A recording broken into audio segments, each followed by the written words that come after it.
কড়াইতে সর্ষের তেল গরম করে তার মধ্যে 1 চিমটে হলুদ দিয়ে দিলাম, দিয়ে এর মধ্যে দিয়ে দিলাম চিংড়ি মাছটা দিয়ে তার মধ্যে নুন দিয়ে নাড়াচাড়া করে হালকা একটু ভেজে তুলে নিতে হবে চিংড়ি মাছগুলোকে।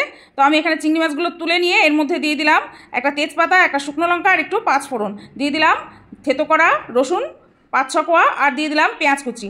সব ভালো করে একটুখানি ভেজে নিয়ে এর মধ্যে দিয়ে দিলাম হলুদ গুঁড়ো আর জিরে গুঁড়োটাকেও পেঁয়াজের সাথে একটু মিশিয়ে নিয়ে এর মধ্যে দিয়ে দিলাম আগে থেকে সিদ্ধ করে নেওয়া কচুর শাক।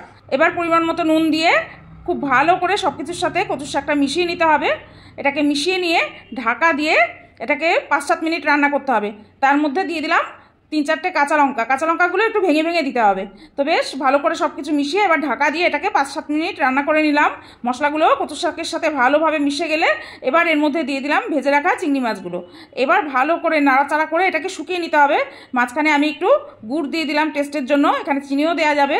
দিয়ে এবার কড়াইয়ের গা ছাড়া পর্যন্ত ভালো করে নাড়াচাড়া করে শুকনো শুকনো করে নিলেই কিন্তু চিংড়ি দিয়ে কচুর শাক একদম রেডি।